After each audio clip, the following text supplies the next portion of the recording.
کہ ڈاکٹر اسرار احمد رحمۃ اللہ علیہ جب اپنی آخری زمانے کی باتیں کرتے ہیں اور اس میں یہ کہتے کہ بڑے مشکل حالات آ رہے ہیں، پاکستان کے لیے یہ خطرات ہیں، پچھلی تقریر میں بھی میں نے حوالہ دیا تھا، تو ڈاکٹر صاحب کے بارے میں ایک عام تاثر یہ پھیلایا گیا، جان بوجھ کے پھیلایا گیا کہ یہ بڑے قنوتیت پسند ہیں، یعنی مایوسی کی باتیں کرتے،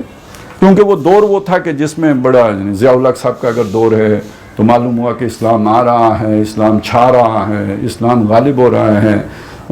روس کو سپر پاور کو ہم نے شکست دے دی ہے اور فلانا ٹنگڑا، اس طرح چیزیں تھیں۔ تو اس میں جب آپ اس طرح کی باتیں کرتے تھے تو وہ بڑا کھلتی تھیں، تو وہ زیادہ تر اس طرح کی باتیں کرتے تھے۔ پھر پرویز مشرف صاحب کی حکمت کا دور آیا تو اس میں بھی معلوم ہوا کہ ہم جو ہے نا نان نیٹو الائی ہو گئے ہیں، تو اب دنیا نے ہمیں بہت عزت دے دی ہے اور ہمیں کیمپ ڈیوڈ میں ناشتے ملنے شروع ہو گئے ہیں، تو گویا ہم تو عزت کی معراج پہ پہنچ گئے۔ تو اس میں بھی جب آپ اس طرح کی باتیں کریں گے تو یعنی وہ تو خود حکمت کی معراج پہ تھے نا، الحکمت و ضالۃ المومن پاکستان ٹیلی ویژن سے سنایا جاتا تھا، تو گویا وہ اس حکمت کو پا چکے ہوئے تھے، اوج ثریا کو پہنچ گئے تھے۔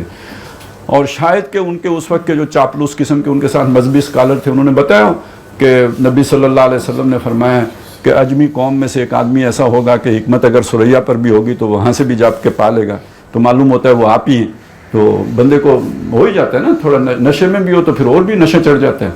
تو وہ تو ان بلندیوں پہ تھے، وہاں پہ بھی جب آپ اس طرح کی باتیں کریں گے تو وہ یہی لگے گا کہ بڑی قنوتیت پھیلا رہے ہیں، مایوسی پھیلا رہے ہیں۔ یہ ایک دور تھا جو گزر گیا۔ آج کا دور وہ ہے کہ جس میں ہر چشم بینا کو مایوسی نگاہوں کے سامنے نظر آ رہی ہے اور امید کی کوئی کرن نظر نہیں آتی، تو اب وہ سبق پڑھنے کی ضرورت نہیں ہے، وہ تو تحصیل حاصل ہے، سب کو معلوم ہے کیا ہونے جا رہا ہے۔ تو یہاں پہ اب اصل میں ضرورت اس چیز کی ہے کہ جو مخلصین ہیں ان کے سامنے امید کا چراغ جلایا جائے، ان کے سامنے کوئی امید کی کرن رکھی جائے، تو یہ ایسا نہ ہو ڈھکوسلا نہ ہو، یہ محض جو ہے نا گپ نہ ہو، بلکہ یہ کہ مضبوط بنیادوں کے اوپر ہو،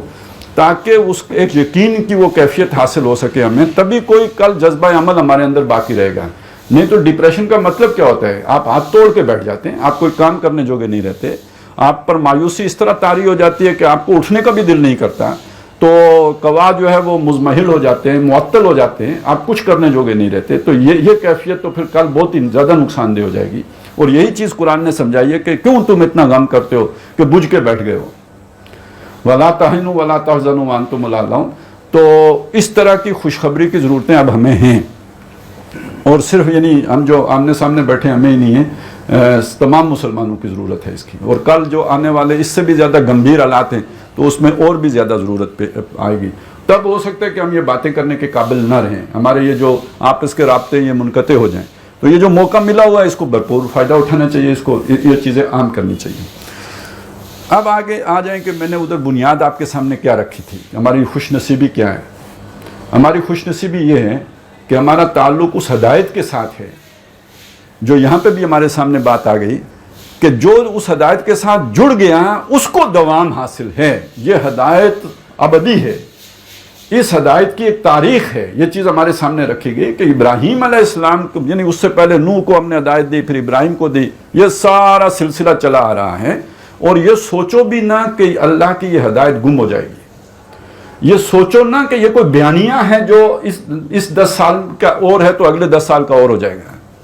یہ ایک ریئلٹی ہے، یہ نہیں ختم ہو سکتی۔ جیسے سورج ایک حقیقت ہے، ایسے ہی یہ ہدایت ایک حقیقت ہے، اور اس کی پوری تاریخ قرآن مجید نے سورہ انعام کے اس رکوع میں ہمارے سامنے رکھ دی، اور اس کے آخر میں کنکلوڈ کیا وہاں پہ وہ کنکلوژن والی آیت بہت اہم ہے۔ وہ کیا ہے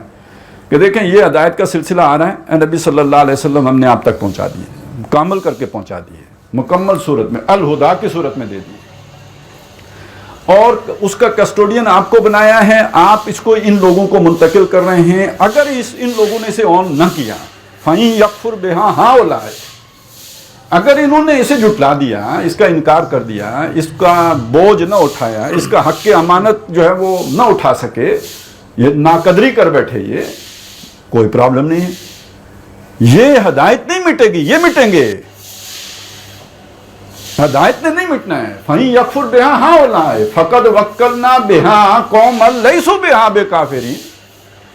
ہم اس کتاب کا، اس ہدایت کا، یہ جو چلی آ رہی ہدایت ہے، نوح علیہ السلام کا جن میں بھی ذکر آ گیا، ابراہیم کا بھی آ گیا، وہ سب موسیٰ کا، عیسیٰ کا، ہارون کا، داؤد کا، جو سارا ایوب، یوسف کا،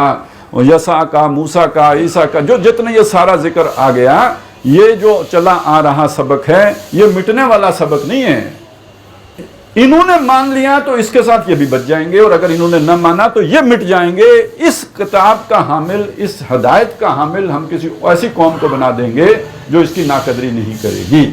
یعنی بلندی، عروج، بقا اس ہدایت کو حاصل ہے۔ ماضی کی تاریخ ہم نے آپ کے سامنے رکھ دی، یہاں اس بات کو کہا قد خلت من قبلکم سنن فسیروا فی الارض، ہر طرف چل پھر کے دیکھ لو۔ تو جنہوں نے اسے جھٹلا دیا وہ کس انجام سے دوچار ہوئے۔